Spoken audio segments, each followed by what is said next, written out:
Dia ini kebangun. Loh, kok ada suara kakek tua? Tangi. Rio ini kan bangun di situ. Dia bukaan pintu tendanya, dia lihat keluar. Nah, di luar ini nampak ada satu gubuk kayu, di mana lokasi gubuk kayu ini tepat berada di jurang yang ada di dekat tendanya dari si Rio. Nah, Rio ini lihat di situ, loh, kok iya ada kakek tua dengan seorang nenek tua. Nah, nenek tua ini masih nyapu, nampak masih nyapu ini di depan gubuk tua itu. Kakeknya ini cuma pakai sarung, bertelanjang dada ini duduk sambil lambai-lambai, tangannya ini ke arahnya Rio.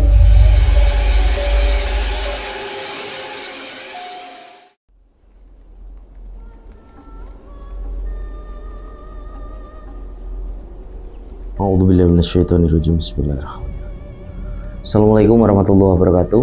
Apa kabar rencang semua? Semoga semuanya dalam keadaan sehat, selalu diberikan kelancaran dalam beraktivitas dan juga kelancaran rezeki. Kembali lagi berjumpa dengan saya Sukma Arga, dan alhamdulillah di video kali ini kembali saya akan menceritakan satu kisah mistis pendakian. Nah, buat rencang semua yang baru menonton tayangan ini dan belum subscribe, yuk subscribe dulu, dan jangan lupa untuk tekan notifikasi loncengnya agar channel ini tentunya semakin berkembang dan saya semakin bersemangat lagi dalam membagikan cerita-cerita terbaru. Dan semoga amal kebaikan rencang semua dibalas sesuatu yang lebih besar dan berlipat-lipat oleh Allah Subhanahu wa taala. Amin. Baik, tanpa berlama-lama langsung aja kita masuk ke ceritanya. Nah, rencang semua, sebelum saya menceritakan satu kisah pendakian ini, sebelumnya saya ingin menjelaskan sedikit di depan kenapa kali ini videonya ini video vertikal. Jadi banyak dari rencang ini yang menghendaki kalau coba dibikin video ini vertikal. Jadi seperti mengikuti perkembangan zaman sekarang, di mana video vertikal ini bisa dikatakan ya lebih nyaman gitu, mobile friendly. Jadi lebih enak, kita ini lihat nggak usah balik untuk menjadi landscape gitu loh. Maka dari itu coba saya bikin video seperti ini kali ini dengan format vertikal.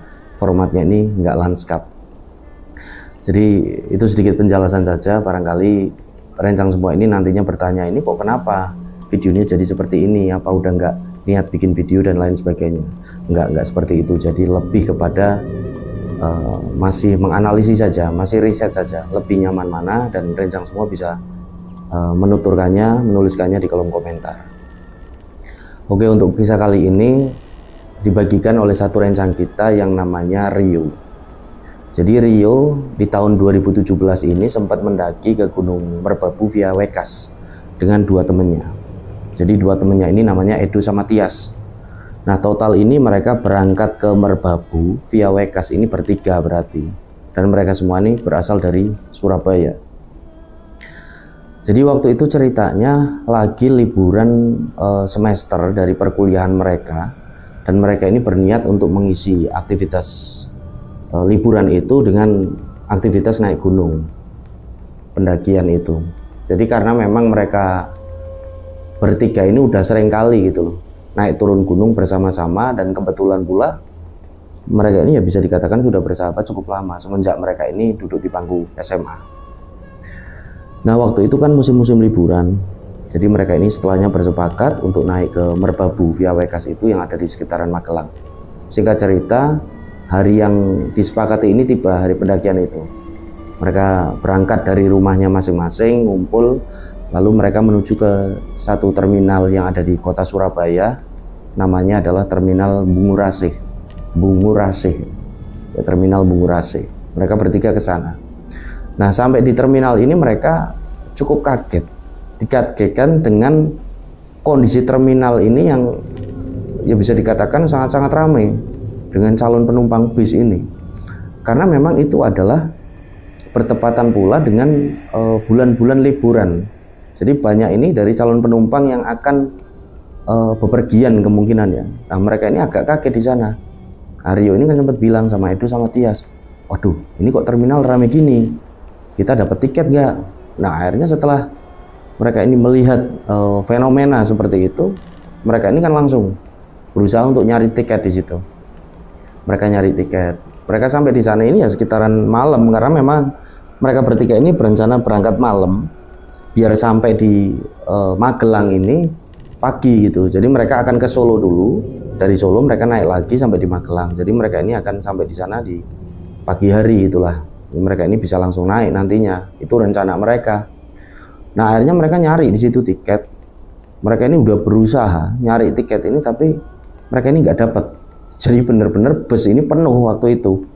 Ya itu calon penumpang ini yang banyak yang bepergian gitu kan, keluar kota. Akhirnya mereka pun duduk di sekitaran dari terminal itu.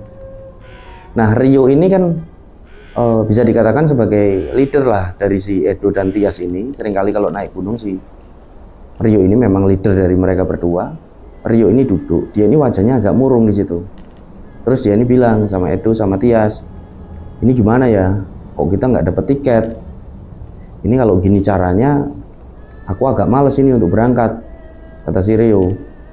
Jadi moodku ini agak berantakan, udah capek duluan lah kita sebelum berangkat. Nah Tias ini juga sama dengan si Rio. Tias ini juga bilang, iya nih yuk, sama yuk. Aku juga moodku agak berantakan kalau gini. Belum sampai di sana kita udah capek duluan.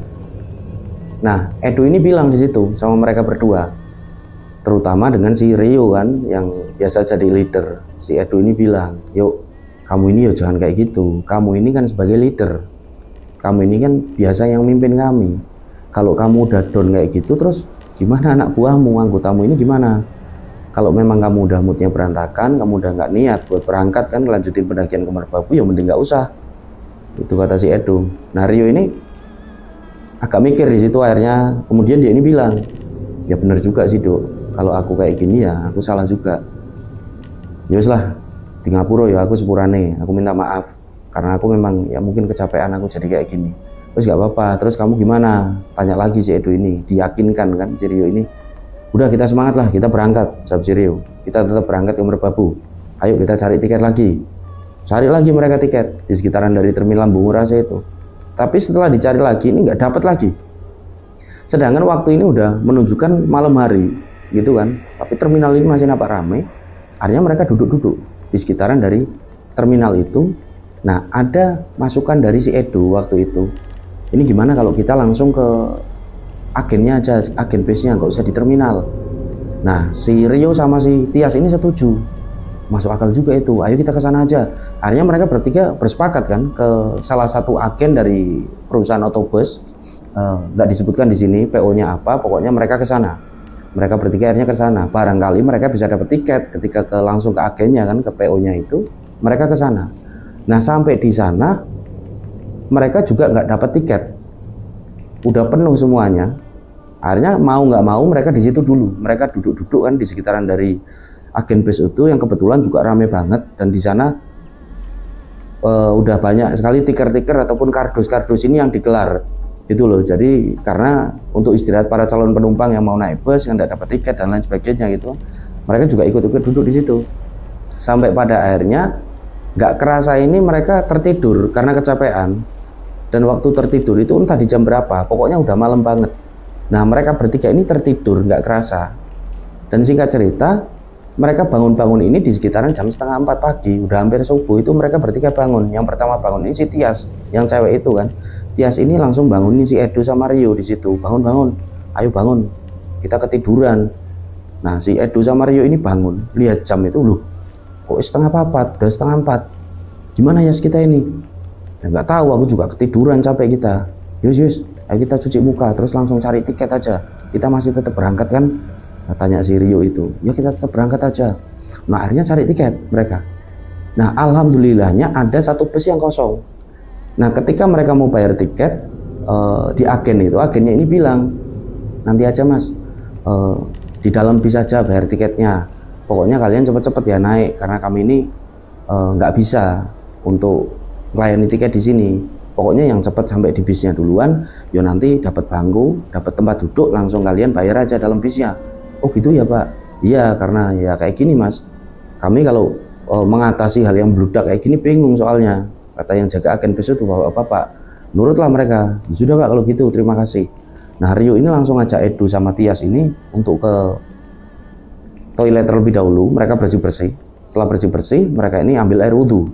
Karena udah masuk ke waktu subuh itu, mereka subuhan kan di sekitaran situ. Setelah subuhan mereka natak barang-barang mereka, carrier mereka tatak, bawaan mereka tatak. Setelahnya mereka langsung naik bus yang mereka ini tuju. Mereka ini naik ke bus dan alhamdulillahnya mereka ini dapat tempat duduk ini yang masih kosong gitu. Mereka akhirnya duduk kan di dalam bus. Mereka ini bersyukur akhirnya dapat bus di pagi hari itu, dan mereka berarti estimasinya sampai di Wekas ini sekitaran Magelang ini mereka akan sore hari, kalau enggak ya masuk ke malam. Nah mau nggak mau daripada nggak dapat bus gitu kan, akhirnya mereka naik dan nggak begitu lama mereka ini duduk di bus. Bus ini mulai jalan menuju ke arah Solo, jadi mereka akan turun di Solo. Nah waktu itu kondektor ini kan narikin tiket di dalam bus itu. Nah ketika narik tiket di rombongan dari si Rio ini yang ngadepin kan, Rio ini ditarik, mas tiket mas. Oh iya pak, bayarlah 3 atas namanya si Rio, Edo sama Tias, dibayar di situ. Nah kondekturnya ini bilang sama si Rio, lu mas kok 3, 4 tuh mas. Lu lah kami cuma bertiga kok pak. 4 lah, itu siapa di belakang barusan? Wong dari semalam kalian di agen bus ini di PO, aku lihat kok kalian berempat terus. Nah akhirnya si Rio, Edo dan Tias ini kan noleh ke arah yang ditunjuk oleh sang kondektur itu. Di arah belakang dari mereka ada bangku duduk ini yang kosong. Mereka lihat nggak ada siapa-siapa. Lupa lah, nggak ada siapa-siapa lah. Kondektor ini kan ikut noleh lagi. Waktu itu lagi sibuk nulis gitu kan, nulis dari tiket itu. Dilihat ini nggak ada siapa-siapa. Loh, barusan di situ kok mas ada mas, cewek pakai jaket biru, rambutnya ini panjang, bawa tas gede juga kayak kalian. Siapa pak? Nggak ada pak, kami cuma bertiga. Lah kemana ya? Barusan di sini mas duduk. Tapi dia memang cuma nunduk aja, kata sang kondektur itu. Nggak ada pak, kami cuma bertiga, kata si Rio. Oh ya sudah mas, sepurani mas, mohon maaf, kata kondektur itu. Ditulislah nama mereka bertiga, bayar kan. Setelahnya si Rio ini ngucapin terima kasih. Nah waktu itu Tias ini langsung agak panik karena dia cewek gitu kan. Dia ini langsung bilang sama Rio sama Edo, ini gimana? Itu barusan siapa? Kok katanya dari kita di PO, berarti dari semalam itu ngikutin kita siapa yuk? Udah kamu nggak usah panik gitu, jawab si Rio. Tenang aja, ya barangkali siapalah, udah nggak usah dipikirin, kata si Rio. Nah Edo ini nampak cekikikan aja, ngeliat si Tias ini yang wajahnya ini panik ketakutan. Kamu ini apaan sih Du? Kok malah ketawa-ketawa gitu? Nggak takut malah ketawa. Udahlah ya, biasa aja. Akhirnya Tias ini ditenangkan oleh kedua sahabatnya itu, berangkatlah mereka menuju ke Solo itu. Nah di tengah perjalanan nggak ada kendala apapun, bis ini alhamdulillah sampai di Solo. Mereka turun di Solo, setelahnya mereka ngelanjutin lagi perjalanan naik transportasi lain untuk menuju ke Wekas kan. Nah jalan mereka, dan perjalanan dari Solo itu untuk menuju ke Magelang, ke Wekas itu nggak ada masalah apapun. Dan singkat cerita di sekitaran jam 8 malam mereka ini udah sampai di base camp dari Wekas. Nah sampai di sana kondisinya ini ramai, rencang semua. Jadi karena memang itu bulan-bulan liburan gitu kan, ya seperti yang kita tahu lah, jalur pendakian kalau di bulan libur ini kan udah kayak pasar, apalagi di atas biasanya kayak pasar malam gitu. Nah di sana ramai banget waktu itu. Nah mereka ini jalan turun dari Elf, jadi mereka ini naik Elf dari Solo ini, Cold Elf itu mereka turun langsung menuju ke pos perizinan untuk melakukan simaksi, karena mereka berniat untuk naik di malam itu juga. Karena menurut Rio, Edo dan Tias ini gak ada masalah naik di malam hari karena kondisinya ini ramai pendakian malam waktu itu kan.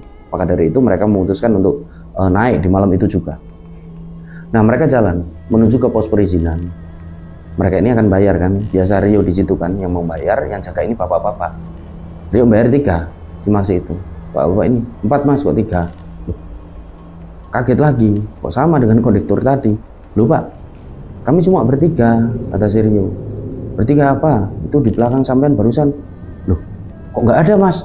Jadi bapak-bapak ini yang jaga pos perizinan bingung sendiri. Loh mas, beneran barusan kok kayaknya bareng sama kalian. Wong tadi turun dari Elf itu di depan aku juga lihat kok.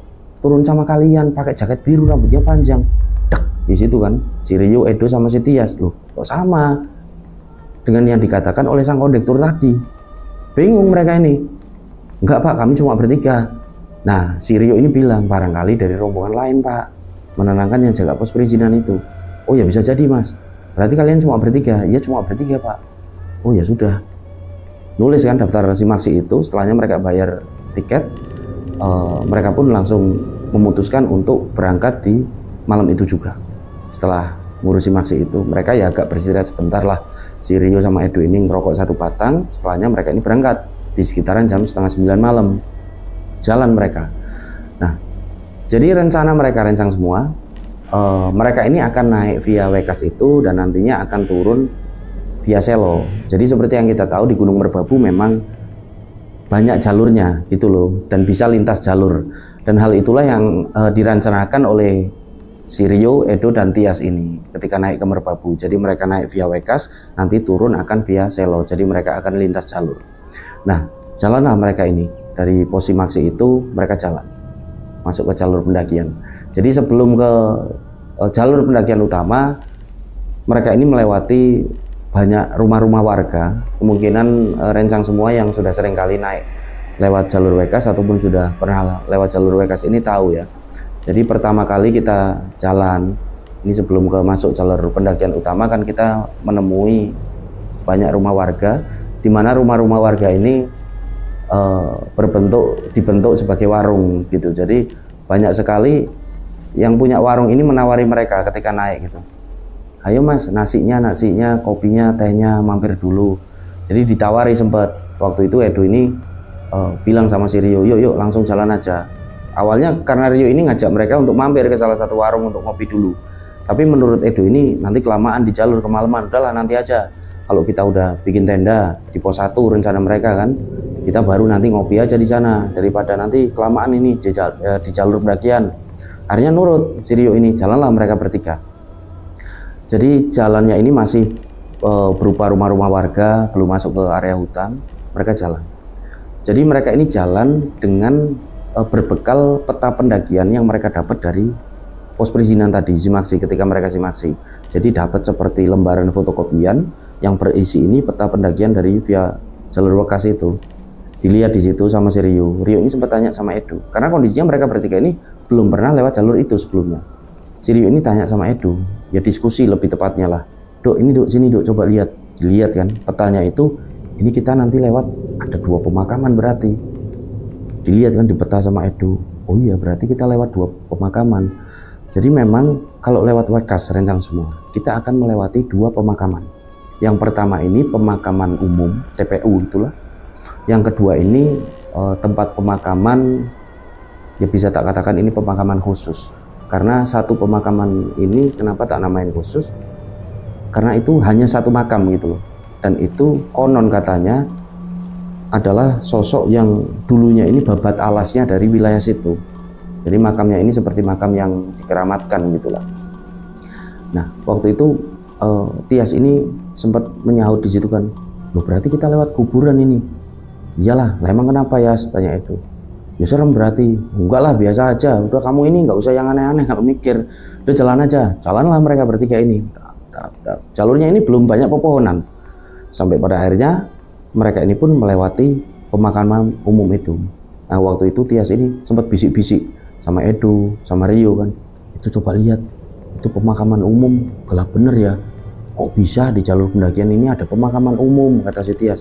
Ya bisa aja lah, itu kan pemakaman dari penduduk setempat. Kamu ini gimana ya? Kamu ini takutnya takut apa? Ya, barangkali kita dilihatin apa gitulah, arwah-arwah yang gentayangan di sini, kata si Tias. Gak ada arwah gentayangan, orang yang udah meninggal yang meninggal. Yang gentayangan itu setan. Kamu ini biasa aja, udah jangan mikir yang macam-macam. Kalau udah pengen ada apa-apa, kamu ini jangan nakut-nakutin yuk, kata si Tias itu. Makanya kamu mikirnya yang positif aja. Yo wes, ayo jalan-jalan. Akhirnya mereka jalan bertiga itu kan, sampai pada akhirnya di satu titik lokasi dari jarak yang agak kejauhan ini, Rio ini ngelihat itu ada kayak gardu. Yuk kita istirahat dulu di sana, kita minum air, kita ngerokok satu batang. Setelah mereka jalan ini agak jauh, nurutlah si Edo sama si Tias itu, jalan mereka tap. Sampai di satu gardu itu kondisinya gelap rencang semua. Jadi karena udah malam, apalagi nggak ada penerangan. Ada gardu itu satu, ada penerangannya, lampu warnanya ini cuma satu lampu warnanya kuning hangat di situ. Nah mereka istirahat kan di situ. Mereka duduk, si Rio sama Edo ini mulai bakar rokok. Tias ini minum air. Nah mereka ini diem-dieman waktu itu, dan tiba-tiba dari arah gardu ini seperti ada suara ketukan dari dalam gardunya itu. Nah mereka bertiga ini yang awalnya udah diem-dieman, ini semakin diem. Mereka ini saling ngelirik gitu. Nah Tias ini yang cewek seperti biasa dia agak panik. Yuk, Duk, itu apa? Itu apa? Shh, diem dulu, coba diamati. Mereka ngamatin lagi. Bener aja, suara ketukan ini kedengaran lagi. Loh, bener, berarti. Akhirnya mereka ini bertiga noleh ke belakang. Setelah noleh, diterangi kan dengan headlamp mereka ini baru menyadari, baru ngeh kalau itu bukan gerdu biasa. Gerdu itu adalah pemakaman khusus yang sempat dibahas oleh mereka bertiga tadi. Jadi seperti makam babat alasnya yang dari wilayah situ gitu loh. Jadi itu adalah satu pemakaman. Kok ternyata kuburan, kata si Edu. Udah, jalan aja, jalan yuk. Tak kirain ini juga gerdu, kata si Rio. Jalanlah mereka bertiga. Tias ini kan paling panik. Kamu ini kok gimana istirahat kok sampai di kuburan? Ya aku juga nggak tahu, Yas. Jawab si Rio. Jalan mereka ini bertiga kan. Sempat ngedumel si Tias ini. Istirahat kok di kuburan. Jalan. Jadi formasinya ini akhirnya di depan ini adalah si Rio. Jadi navigator itu kan. Di tengah si Tias. Dan paling belakang si Edu ini jadi sweeper. Jagain mereka. Jalan mereka. Agak cepat setelah ngalamin kejadian itu. Nah mereka jalan. Nggak ada keanehan apapun setelahnya ini. Dan singkat ceritanya mereka udah mulai masuk ke batas vegetasi. Jadi batas vegetasi ini rencang semua, sedikit untuk informasi bagi rencang semua yang menonton video ini dan bukan pendaki ataupun asing dengan istilah ini. Jadi batas vegetasi ini ya bisa dikatakan batas antara pemukiman ataupun ladang dari warga dengan hutan. Dimana tadi mereka jalan ini belum terlalu banyak pepohonan, itu masih rumah-rumah warga, masih berupa ya pepohonan-pepohonan kecil aja seperti di desa pada umumnya. Dan setelah jalan itu melewati batas vegetasi, mereka mulai masuk ke kawasan hutan belantara, di mana pohonnya ini udah besar-besar, tambah gelap gitu kan, semak belukarnya ini udah lebat. Jadi itulah batas vegetasi. Beda lagi kalau mau ke puncak, ada lagi dari hutan ini biasanya sampai Pelawangan gitu batas vegetasinya, di mana Pelawangan ini biasanya ke atas udah nggak ada pohon, isinya batu-batu, rocks sebesar itu. Jadi itulah batas vegetasi dalam istilah pendakian. Oke, lanjut ke ceritanya. Jadi setelahnya mereka ini kan udah lewat dari batas vegetasi itu dan mulai masuk ke kawasan hutan belantara dari jalur bekas itu. Jalan mereka pelan-pelan. Jadi waktu itu awalnya mereka mengira kan kalau naik ini kan akan banyak pendaki yang bareng dengan mereka. Itu ternyata nggak ada, rencang semua. Ketika mendaki ini mereka cuma bertiga. Loh lah tadi pendaki-pendaki itu mau naik kapan ya? Kata si Rio ini sama teman-temannya. Nah Edu ini yang jawab, yuk nggak tahu juga, yuk mungkin mereka besok naiknya gitu. Mereka istirahat dulu apa mereka ini pendaki yang baru turun terus istirahat di base camp. Kemungkinan mereka besok baru pulang ke rumah, nggak tahu juga. Tahu gitu kita naik besok ya, daripada sekarang nggak ada orang. Udahlah jangan dibahas. Sampai Edu, jalan aja, jalan mereka. Nah nggak begitu lama, arahnya ini udah mulai agak nanjak. Jadi mereka ini jalan dan agak kejauhan. Mereka ini mendengar ada suara langkah kaki ini yang cukup banyak dari arah atas. Dilihat oleh mereka dan setelah dekat disenteri kan, diterangi dengan headlamp itu, ternyata itu satu rombongan pendaki berisi 3 orang, cowok semua. Jadi berpapasan akhirnya ini dengan mereka kan, saling menyapa seperti pada umumnya gitulah. Waktu itu Rio ini yang duluan nyapa, monggo mas, kami naik duluan ke atas. Oh monggo mas. Nah mereka ini papasan dan nggak begitu lama mereka habis papasan. Satu rombongan ini berhenti. Dan salah satunya ini manggil rombongannya si Rio, mas. Otomatis Rio, Edu dan Tias ini berhenti di situ, berhenti. Rio ini yang menjawab, iya mas, kenapa ya mas? Itu temennya kok nggak diajak, sendirian ditinggal. Loh, dilihat sama Rio, 2 temennya itu Edu sama Tias. Loh lah kami cuma bertiga kok mas. Loh lah itu di bawah pohon sendirian mas, diajak, kasihan, cewek lagi. Itu diajak dulu. Loh bukan teman kami mas. Akhirnya mereka ini noleh, nggak ada siapa-siapa. Tapi mereka ini nggak bilang, Rio ini nggak bilang sama pendaki itu, barangkali nanti takut, gitu kan? Jadi enggak mas, kami cuma bertiga aja. Rio ini cuma menjawab, itu barangkali dari rombongan lain mas, atau solo hiking, kami nggak tahu. Oh tak kirain rombongannya sampean, bukan mas. Oh ya sudah kalau gitu. Nah satu rombongan ini jalan lagi ke bawah. Mereka ini mengamati lagi bertiga, nggak ada siapa-siapa di bawah pohon yang ditunjuk oleh satu pendaki tadi, dari rombongan tadi. Wah akhirnya di situ si Tias ini panik lagi kan. Duh, yuk Tuhan kayak ada yang ngikutin kita. Udahlah ya jangan dibahas, ayo jalan aja biar cepat sampai pos 1. Akhirnya Tias ini nurut, jalan lagi mereka. Nah waktu itu akhirnya Karena kondisinya Tias ini panik, dia ini ya cukup ketakutan kan. Akhirnya Rio ini mengeluarkan jokes, guyon gitu kan, sembari mereka ini jalan untuk menuju ke pos 1 untuk menghidupkan suasana, untuk mencairkan suasana biar ya Tias ini nggak takut lagi, lupa gitulah dengan kejadian-kejadian ganjil yang mereka ini sempat alami. Mereka ini jalan, nggak ada keanehan apapun setelahnya. Dan singkat cerita, sampailah mereka ini di pos 1. Nah, ketika sampai di pos 1, mereka cuma lihat ada satu tenda. Satu tenda ini udah gelap, kemungkinan penghuninya udah pada tidur karena itu udah malam kan. Nah, waktu itu si Rio ini langsung bilang sama Edu sama Tias, kalau kita mendirikan tenda di sini aja lah. Kita di sini, kita nginep, besok pagi-pagi kita baru melanjutkan perjalanan. Kedua temennya ini nurut. Langsung kan mereka ini mendirikan tenda di situ. Mereka ini juga menggelar matras. Setelahnya mereka mengeluarkan peralatan masak karena mereka ini mau makan malam. Peralatan masak mereka keluarkan, logistik mereka keluarkan, masak mereka. Nah, ketika masak itu si Rio ini sempat pamit untuk ambil air karena memang di pos 1 itu ada sumber air. Jadi untuk persediaan mereka gitu kan, Rio ambil sendiri ke sana. Sedangkan Edo sama si Tias ini masak. Dan gak lama kemudian si Rio ini pun balik bawa air, ikut masak di situ. Masakan mateng, mereka makan malam. Nah, setelah makan malam ini mereka nggak langsung tidur waktu itu. Jadi mereka ini santai dulu di depan tenda, ngobrol-ngobrol, ya bercanda-bercanda sembari ngopi gitulah, seperti biasa pendaki pada umumnya. Nah, di tengah-tengah obrolan itu mereka bersepakat akan melanjutkan perjalanan di keesokan harinya ini pagi-pagi. Jadi akhirnya setelah bersepakat itu mereka pun memutuskan untuk masuk ke dalam tenda kan, untuk tidur biar besok ini nggak kesiangan. Akhirnya mereka bertiga ini masuk ke dalam tenda. Mereka masuk ke dalam tenda dan waktu itu mereka langsung tidur. Nah, singkat cerita, di pagi harinya itu mereka bangun. Mereka bangun ini, yang awal bangun adalah si Tias. Di sekitaran subuh hari itu Tias bangunin Edo sama Rio. Ayo bangun, subuhan dulu. Setelahnya kita masak terus sarapan. Edo sama si Rio ini bangun kan. Setelah dibangun itu mereka subuhan berjamaah. Kemudian mereka masak untuk sarapan. Nah, waktu sarapan Tias ini sempat tanya sama Rio sama Edo, kalian berdua ini semalam itu ngapain? Kok nggak tidur malah bercanda-bercanda, ketawa-ketawa dalam tenda? Nah, si Rio sama Edo ini agak kaget. Maksudmu gimana, Yas? Kok kami tidur kok pules?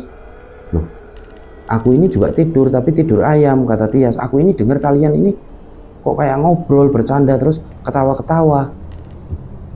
Ah, masa enggak, kami ini tidur, jawab si Rio sama si Edo. Loh, lah terus siapa ya semalam? Ya nggak tahu kami ini tidur. Oh, barangkali satu rombongan pendaki itu yang satu tenda di sebelah kita. Coba kita tanya aja. Akhirnya setelah sarapan, tanyalah mereka dengan satu rombongan pendaki itu, di mana ada 3 orang sama pendaki di situ, dan di situ ada satu cewek juga. Ditanya kan di situ, mereka ini semalam ini apakah mereka ngobrol keras-keras, apakah mereka bercanda gitu sampai ketawa-ketawa. Bukan maksud apa-apa, Mas, kami ini tanya. Maksudnya wong ini temen kami ini namanya Tias, ini dalam tenda katanya kok suaranya di dalam tenda. Oh enggak, Mas, jawab mereka ini, kami ini tidur pulas kok, kami bangun ini tadi 5:30 habis subuh. Gitu kan, mereka ini bertiga langsung saling pandang. Oh ya sudah, Mas, kalau gitu. Si Rio ini kan menutup pembicaraan, terima kasih. Masnya ini mau naik apa turun? Kami mau turun, Mas. Oh, mau turun, ya sudah, Mas, hati-hati. Ya, kalian juga hati-hati. Lainnya mereka ini kembali kan ke camp mereka, ke tenda mereka. Di situ Tias ini bilang, beneran aku ini nggak bohong. Aku dengar ada yang ngobrol, ada yang ketawa-ketawa di dalam tenda kita. Nah, Edo ini nutup pembicaraan itu. Dah, nggak usah dibahas. Memang banyak keanehan dari awal kita ini naik. Kalau kita ini mikirnya positif, kita nggak ketakutan, insya Allah nggak ada apapun, kata si Edo ini. Toh kita ini juga mohon perlindungan kepada Allah. Kita ini sholat yang penting. Kita ini berdoa, nggak ada masalah. Udah, Yas, kamu ini jangan panik gitu, nanti malah kenapa-napa kalau panik. Akhirnya Tias ini nurut, dia diem kan. Setelah dibilang gitu sama Edo, mereka pun kemas-kemas. Peralatan masak mereka kemasi, sampah mereka kemasi, tenda pun akhirnya mereka kemasi. Nah, setelah semuanya beres, jalanlah mereka untuk menuju ke pos 2 kan. Mereka ini jalan. Nah, ketika mereka ini jalan dari pos 1 untuk menuju ke pos 2, kondisinya di pagi itu sekitaran jam 8, langit ini nampak cerah. Tapi kabut ini turun dengan cukup tebal. Dimana kita semua tahu kabut yang turun tebal ini di jalur pendakian kan bisa menjadikan satu problem tersendiri. jadi bisa menghalangi jarak pandang para pendaki. Nah, mereka ini jalan. Nah, waktu itu perjalanan menuju ke pos 2 ini diisi dengan candaan, dengan obrolan dari mereka. Nah, waktu itu Rio sempat buka obrolan, di mana Rio ini jalannya paling depan, di belakangnya ini Tias, dan paling belakang ini Edu. Jadi formasinya ini masih sama seperti malam sebelumnya kan. Mereka ini jalan, Rio ini buka obrolan di situ tentang satu hal yang berbau mistis, khususnya ini tentang satu film, di mana pada waktu itu Rio ini menginformasikan kepada kami kalau di tahun 2017 itu ada satu film yang bisa dikatakan cukup viral, judulnya ini Kuntilanak. Nah, Rio ini membahas soundtrack dari film itu yang berjudul Lingsir Wengi, di mana kita semua tahulah lagu Lingsir Wengi ini, tembang Lingsir Wengi, Kidung Jawa itu diciptakan oleh Kanjeng Sunan Kalijogo. Nah, Rio ini membahas hal itu. Itu kenapa ya sutradara itu bisa goblok bikin film kok pakai lagu itu, terus lagu itu difungsikan ini sebagai pemanggil kuntilanak, padahal kan itu lagu pengingat manusia ini kepada Tuhannya sebagai kidung untuk penolak bala. Itu kenapa bisa sutradara segoblok itu? Akhirnya stigma masyarakat kepada hal-hal budaya yang berbau Jawa ini jadi serem. Ini gobloknya minta ampun itu sutradara, kata si Rio itu. Nah, waktu itu nggak ada sautan dari dua temennya, Edu sama Tias itu kan. Akhirnya si Rio ini kan oleh, dan ternyata Edu sama Tias ini nggak ada di belakangnya. Lah, Edu sama Tias ini di mana? Dia ini kan jadi panik. Dia ini mau manggil kan, namanya si Edu sama Tias, dan belum sampai dia ini manggil, tiba-tiba Edu ini udah manggil duluan, dan arahnya ini dari arah depan dengan jarak yang agak jauh. Yuk, ayo cepetan, jalannya lemot bener. Duh, Edu kok udah di depan, dilihat kan, jaraknya ini kan terbatas karena kabut itu. Oh ya bener itu Edu sama Tias kok udah di depan, nyalipnya ini kapan, perasaan dari tadi di belakangku. Nah, akhirnya jalan agak cepet kan, karena dia menyadari ada satu keganjilan di situ. Ya ini jalan menuju ke arahnya Edu sama si Tias. Nah, sampai di arahnya Edu sama Tias, ditanya sama si Rio, loh lah kalian ini nyalip aku kapan? Udah dari tadi lah. Aku kok nggak kerasa disalip ya? Lo nggak tahu juga. Udah nggak usah dipikirin lah, jawab si Edu. Lagian ini kabutnya tebel kan nggak kelihatan. Udah jalan lagi aja, udah kamu depan lagi, kata Edu. Rio pun nurut. Nah, waktu itu Rio ini agak ganjel di hatinya. Ini kok bisa nyalip ya, padahal jalurnya juga sempit. Ah, bodo amat lah, jalan mereka bertiga. Singkat cerita, sampailah mereka ini di pos 2 di sekitaran masuk ke waktu duhur. Nah, sampai di pos 2 ini kan waktu duhur, akhirnya Rio ini bilang sama Edu sama Tias untuk beristirahat di situ dulu. Mereka sekalian makan siang lah, mereka masak mie instan di situ. Kedua temannya ini nurut. Akhirnya mereka menggelar matras di situ, mulai mengeluarkan peralatan masak, logistik, dan sebelum masak itu mereka sempatkan untuk sholat berjamaah di situ, sholat duhur kan. Setelah sholat ini mereka mulai masak. Setelah masakan ini matang, mereka pun makan. Mereka masak yang gampang aja waktu itu, mie rebus, mie instan rebus. Nah, setelah makan, mereka kan masih beristirahat di situ. Kabutnya ini turun dengan tebal. Terus Tias ini sempat pamit sama Rio sama Edu. Aku tak ke toilet dulu ya. Aku mau buang air kecil, mau pipis. Oh ya udah, minta temenin nggak? Enggak lah, aku sendiri aja nggak apa-apa. Ya sudah.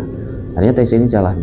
Nah, sekedar untuk informasi Rencang Sua, memang di pos 2 dari Wekas ini, jalur Wekas ada toiletnya ya. Jadi si Tias ini ke sana. Sedangkan si Rio sama Edu ini kan nunggu di sekitaran pos 2, dan gak lama kemudian Tias ini balik. Nah, Tias ini balik bawa satu bungkusan. Bungkusan ini seperti tas plastik kresek. Kresek itu berwarna hitam. Ditanya kan di situ sama Rio, "Loh ya, situ apa ya? Kamu bawa apa? Kok bawa tas kresek?" "Ini tadi dikasih, habis aku pipis ini dikasih sama anak kecil." Nah, Rio ini kan agak kaget, sama Edu ini saling pandang. Anak kecil? Anak kecil gimana? Tanya Rio lagi. Anak kecil ya, anak kecil biasa, pakai baju, pakai celana lah, kayak anak desa pada umumnya. Ini ngasih ini, nggak tahu, belum tak buka isinya apa. Ah, yang benar kamu. Itu anak kecil sama siapa? Sendiri apa sama orang tuanya atau sama siapa? Sendirian aja. Kayak anak kecil desa kok, bukan anak yang kecil yang mendaki gitu loh. Lagian ini di sini di pos 2 ini nggak ada orang loh ya, cuma kita aja. Itu anak kecilnya siapa? Soalnya setauku, anak kecil di bawah usia 10 tahun ini nggak diperbolehkan buat naik gunung, kecuali dengan orang tuanya. Nah, Tias ini kondisinya juga nggak tahu waktu itu. Lu masa dah? Ya memang nggak boleh anak kecil. Makanya aku tanya, agak aneh. Terus kok ngasih kamu bungkusan? Itu bungkusan apa? Coba bawa sini aja. Akhirnya bungkusan itu dikasihin kan sama si Rio. Nah waktu mau buka, Rio ini ragu-ragu. Entah pada waktu itu kenapa Rio ini merasakan ada sesuatu yang ganjil di tas plastik hitam itu. Akhirnya dia ini bilang sama Edo, Duk, buka aja kamu, Duk, kamu yang buka. Karena Edo ini informasinya dari si Rio ini sedikit mempelajari hal-hal yang berbau supranatural gitulah. Makanya dia ini berikan itu sama si Edo, yang buka biar Edo aja. Nah Edo pun nurut, sini nggak buka aku. Bismillahirrahmanirrahim, dibuka sama Edo. Nah ketika dibuka, isi dari tas kresek hitam itu ternyata adalah gumpalan rambut cukup banyak. Jadi seperti gelungan-gelungan rambut itu. Loh kok ini rambut? Mereka semua ini kaget. Nah Edo ini berucap, ini ada yang nggak beres. Maksudmu gimana, Dok? Tanya Tias kan. Udah, akhirnya dimuntahkan kan tas kresek hitam itu sama si Edo. Dan setelah dimuntahkan itu, nggak cuma rambut yang keluar, ada silet, ada paku, terus ada selembar kertas. Setelah dilihat ini seperti ada tulisan dengan aksara Jawa yang membentuk gambar. Jadi seperti apa ya, rajahan. Ya seperti rajahan gitulah. Nah waktu itu Edo ini langsung bilang, astagfirullahaladzim, ini nggak bener ini. Kamu ini bener ya, dapat dari anak kecil. Iya anak kecil kok. Anak kecil yang gimana? Ya biasa sih kayak anak kecil desa pada umumnya. Astagfirullah, ini enggak beres. Nah kedua temannya ini tanya, Rio sama Tias, enggak beres gimana tuh? Ini biasanya digunakan untuk nyakitin orang lain. Ya digunakan untuk media neluh lah, santet gitu. Loh, nah Tias ini langsung panik di situ. Lah terus aku yang terima nanti gimana tuh? Aku nanti bisa disantet. Udah, kamu jangan mikir gitu, nggak ada apa-apa insya Allah. Udah, dimasukin aja semuanya ke dalam plastik. Terbakar habis ini. Dimasukin ke dalam plastik lagi itu semua barang-barang itu. Setelahnya dibacakan di situ oleh si Edo ini dengan ayat-ayat ruqyah. Dan nggak begitu lama, bungkusan plastik itu fenomena di luar nalar dilihat oleh Rio sama si Tias itu.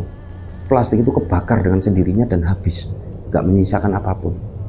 Kaget Rio sama Tias ini. Astagfirullahaladzim, kok bisa kayak gitu ya, Dok? Ya bisa. Maka dari itu, ini kok Tias bisa sampai kayak gini? Ini maksudnya apa? Anak kecil itu. Udah Yas, kamu jangan lepas berdoa, yang penting ya. Yang penting kita sholat. Itu adalah pagar gaib paling kuat untuk melindungi kita. Keimanan kita sama Gusti Allah ini pagar gaib paling kuat. Udah kamu nggak usah takut, kita tetap lanjut jalan. Udah tanggung sampai sini, kata si Edo. Nah Tias ini pun nurut aja. Beneran nggak apa-apa ya, Dok? Nggak apa-apa, udah insya Allah. Yang penting kamu jangan lepas berdoa. Ayo gimana, kita langsung jalan aja ya. Nah terus itu anak kecil itu siapa? Tias ini masih penasaran. Nggak tahu, aku nggak bisa jawab, kata si Edo. Ya bisa saja dari golongan setan, karena itu kan bisa menyerupai manusia. Anak kecil itu kan tadi seperti manusia.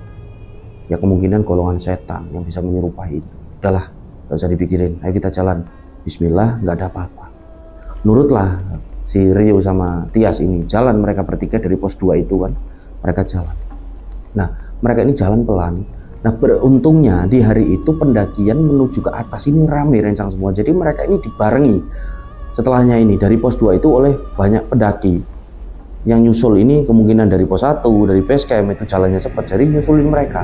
Nah mereka pun agak tenang kan. Mereka jalan pelan-pelan. Dan singkat cerita di sore hari sekitaran jam 5 lebih ini mereka sampai di pos 3. Nah sampai di pos 3 mereka bertiga ini kaget. Karena kondisinya pos 3 ini ramenya bukan main kayak pasar malam. Jadi tenda ini udah berdiri ini banyak sekali di pos 3. Jadi nggak ada tempat lagi untuk mereka ini mendirikan tenda. Sedangkan itu udah masuk waktu sore, hampir gelap. Rencana mereka ini mau nenda di situ, di pos 3. Karena informasi dari si Rio ini deket pos 3 ini untuk menuju ke puncak, ke Kenteng Songo.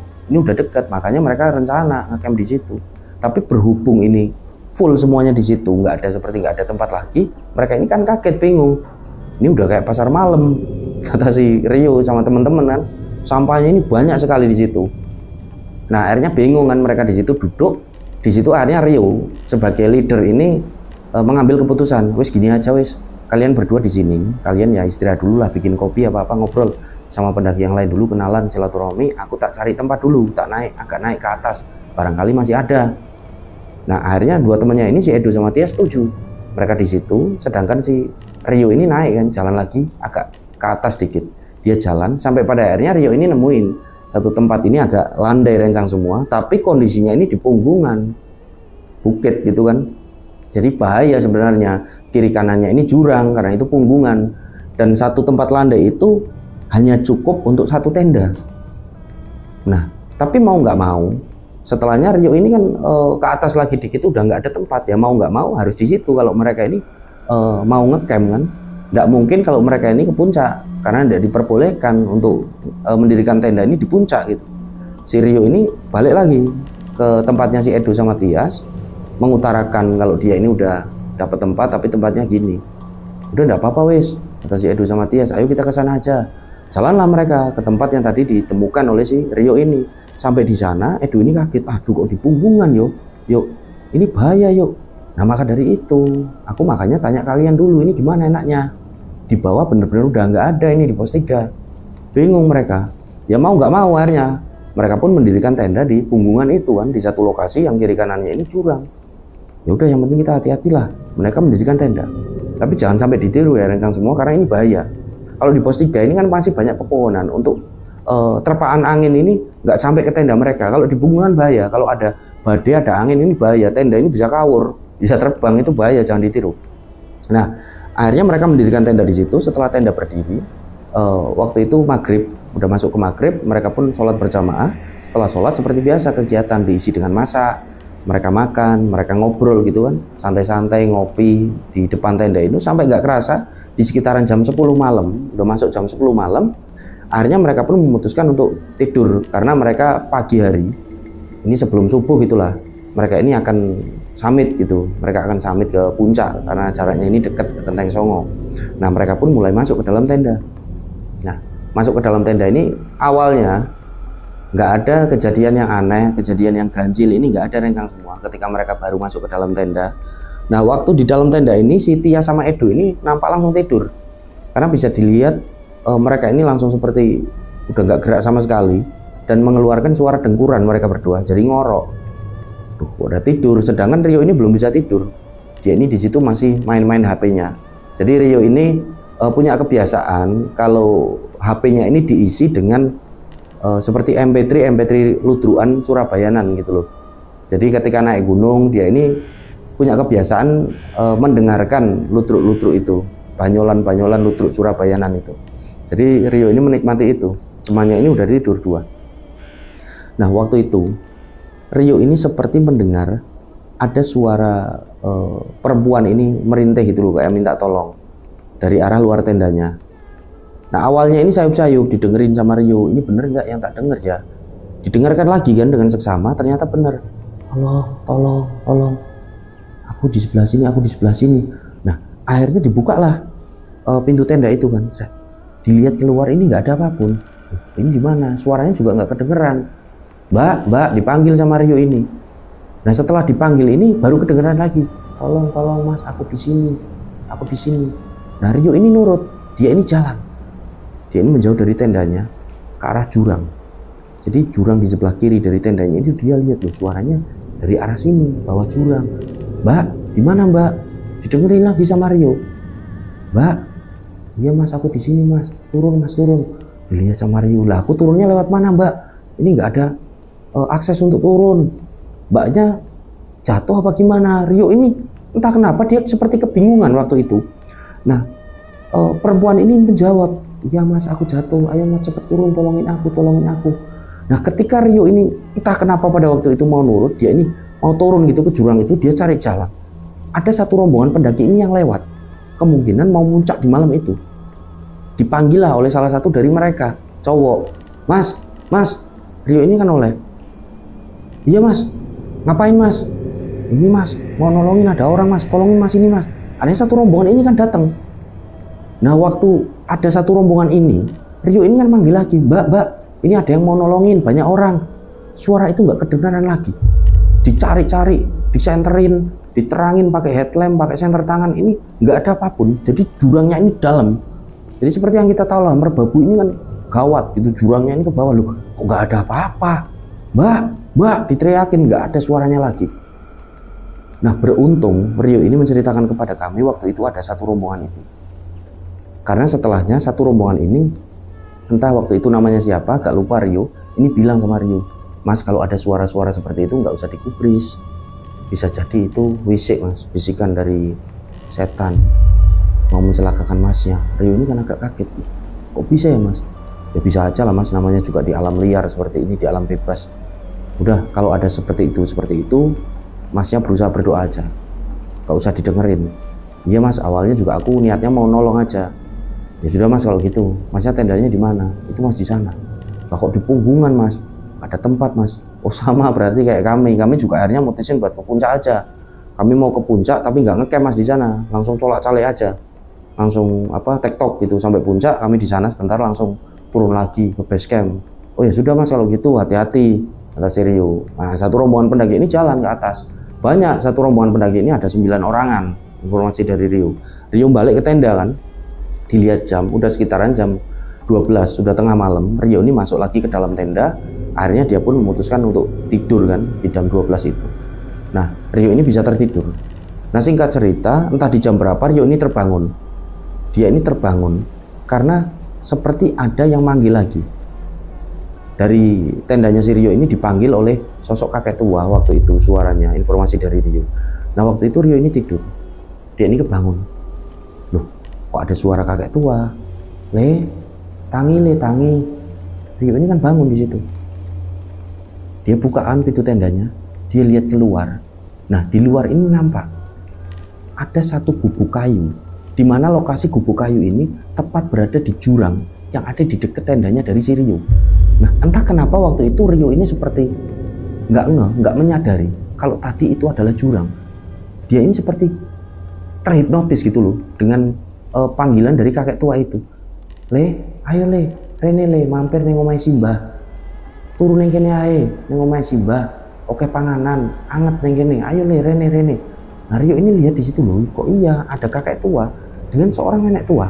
Nah, nenek tua ini masih nyapu, nampak masih nyapu ini di depan gubuk tua itu. Kakeknya ini cuma pakai sarung, bertelanjang dada ini duduk sambil lambai-lambai, tangannya ini ke arahnya Rio. Nah, Rio ini seperti terhipnotis waktu itu. Dia ini keluar tenda dan mau menghampiri sosok kakek tua itu. Ayo le, Rene le, masih terus melambai-lambai seperti itu kakek tuanya. Nah, Rio ini jalan, dan ketika Rio ini hampir sampai di gubuk tua itu, tiba-tiba angin kencang ini datang menerpa si Rio. Jadi Rio ini kaget di situ. Nah, Rio ini menyadari, lu ini badai datang. Jadi angin ini kencang. Nah, kalau rencang pendaki ini sudah pernah mengalami badai ketika naik gunung, ini pasti tahu bagaimana ketika angin kencang, badai ini menerpa tenda. Jadi kan itu sangat mengerikan kan. Nah, waktu itu Rio ini langsung, dia ini mau balik lagi ke tenda, sembari dia ini noleh ke arah gubuk tua tadi. Gubuk tua tadi ini udah nggak ada, berubah lagi jadi jurang. Kok nggak ada gubuk tua? Lah barusan kakek tua ini siapa? Sambil dia ini nahan terpaan angin. Wah, akhirnya dia masa bodoh, masuk dia ke dalam tenda kan, bangunin si Edu sama Tias, bangun, badai, bahaya, ayo keluar. Akhirnya Edu sama Tias ini kan bangun. Loh iya, tenda ini seperti dipukul-pukul, bro. Mereka ini keluar langsung nahan terpaan angin itu. Mereka ini berusaha megangin apa yang ada di situ lah. Mereka ini pegangan di luar dari tenda mereka. Tenda ini nampak seperti mau gelempang, kena angin itu, brak. Nah, akhirnya di momen itu Edu ini memutuskan untuk adzan karena saking ekstrimnya kondisi cuaca pada waktu itu. Edu ini adzan di situ, Allahu Akbar sampai selesai. Nah, akhirnya di sekitaran jam 1:30 badai ini pun mereda. Setelah hampir 1,5 jam badai ini menerpa tenda mereka itu kan. Setelahnya mereka ini langsung masuk ke dalam tenda karena kedinginan, dan mereka ini memutuskan untuk nggak langsung tidur. Mereka berdoa di situ semoga badai ini nggak menerjang lagi gitu kan. Mereka masuk ke dalam sleeping bag. Setelahnya mereka ngobrol bentar. Nah, si Rio ini kondisinya belum cerita sama Edu sama si Tias ini kalau dia ini mengalami 2 keganjilan. Tadi seperti ada panggilan dari kakek tua, dan ada seperti perempuan ini yang minta tolong gitu kan dari arah jurang.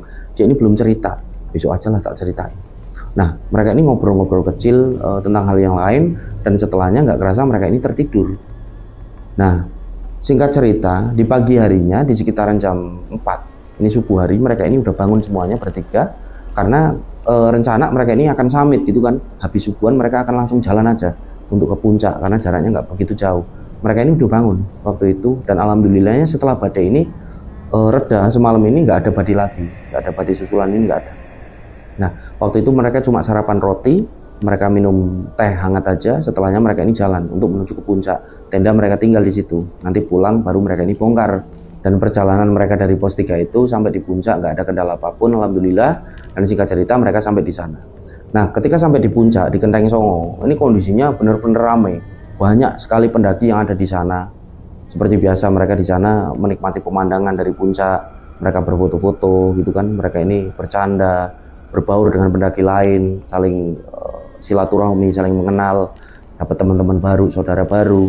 Nah, setelahnya Rio ini ngajak dua temannya, Edo sama si Tias ini untuk foto-foto.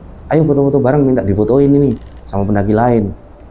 Nurut dua temannya itu kan, minta difotoin sama pendaki lain. Nah, yang mau motoin ini cewek, ini lama banget, kok nggak moto-moto? Ayo mbak langsung aja. Bentar mas, itu teman kalian nggak diajak. Nah, mereka bertiga ini bingung. Loh lah kami cuma bertiga kok mbak. Lah itu di sebelah kalian, kok dari tadi mainin rambut kayak gini terus. Mereka ini bertiga langsung merinding gitu kan, dilihat ini nggak ada siapa-siapa, udah mbak langsung difoto aja, langsung difoto. Nah pendaki lain itu pun nurut, langsung moto 3 kali, cepret. Setelahnya mengucapkan terima kasih kan, si Rio ini makasih mbak, dilihat foto itu, mereka ini kaget. Jadi di sebelah mereka bertiga, ini memang ada satu sosok. Sosok ini pakai jaket warnanya biru, rambutnya ini panjang, seperti sedang mainin rambut fotonya itu tapi menunduk, wajahnya ini nggak kelihatan. Mereka ini benar-benar kaget lah. Waktu itu Tias ini langsung bilang sama Rio, yuk ini siapa, yuk dihapus aja. Ini berarti sosok yang ngikutin kita. Ya Allah, ayo turun aja. Jadi Tias ini langsung panik. Udah lihat, benar-benar lihat. Nah, Tias ini waktu itu langsung rebut HP-nya Rio. Loh, mau diapain Yas? Dihapus aja. Loh jangan, buat kenang-kenangan. Nanti bisa kita viral loh. Viral apalah.